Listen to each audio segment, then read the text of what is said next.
అందరికంటే ఎక్కువ కామన్గా మనం చూసేది పీసీఓడి అనేసి డిసీజ్ చూస్తూ ఉంటాం ఓపీలో. సగం కంటే ఎక్కువ మంది వాళ్ళే ఉంటారు. పేషెంట్లు ఇంకా వాళ్ళ అటెండర్స్, వాళ్ళ ఇంటి వాళ్ళు చాలా భయపడతారు. పీసీఓడి అనగానే పక్కింటి వాళ్ళు అన్నారు కాన్పు రాదు అనేసి. కానీ అవన్నీ నిజం కాదండి. సగం కంటే ఎక్కువ మందికి చిన్న ట్రీట్మెంట్లో వస్తుందన్నమాట.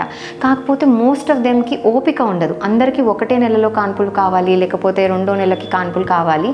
సో అందరినీ నేను ఇమాజిన్ చేసుకోమంటాను అనమాట. పెళ్ళైన కొత్త వాళ్ళకు కూడా అందరికీ ఒకటే నెలలో ఒకటే సంవత్సరంలో రాకపోవచ్చు. సో ట్రీట్మెంట్స్ ఇచ్చి మనం టైంకి గుడ్డు పెంచి టైంకి విడుదల కోసం ట్రీట్మెంట్స్ ఇస్తున్నప్పుడు కూడా కొన్నిసార్లు టైం పడుతుంది, కొన్నిసార్లు తొందరగా వస్తుంది.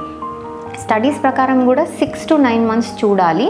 అప్పుడు ఒక 50-60% ఛాన్స్ ఉంటుంది అని చెప్తారు. ఈ 6 to 9 months దాటితే 15వసారికి రాదు అని కాదు, కానీ టైం తగ్గించుకోవడానికి అండ్ వేరే రకంగా బెనిఫిట్ ఉండడానికి ఐవీఎఫ్కి షిఫ్ట్ అవుతారు. సో 90% పేషెంట్స్కి ప్రెగ్నెన్సీ వస్తుంది. ఈదర్ 1 monthలో రావచ్చు, 6 monthsలో రావచ్చు, 9 monthsలో రావచ్చు. చిన్న ట్రీట్మెంట్కి రావచ్చు, పెద్ద ట్రీట్మెంట్కి రావచ్చు, కానీ చాలా వరకు వస్తాయి. ఒక 10% ఉంటారు ఎవరికైతే ఎగ్ క్వాలిటీ నిజంగా బ్యాడ్ ఉండి చిన్న ట్రీట్మెంట్స్ ఐవీఎఫ్ ఫెయిల్ అయితే అప్పుడు మనం వేరే దారులు లైక్ వేరే వాళ్ళ గుడ్లు అట్లా ఎత్తుక్కోవాల్సి వస్తుంది అనమాట. So majority of the people అంతగా భయపడిన అవసరం లేదు.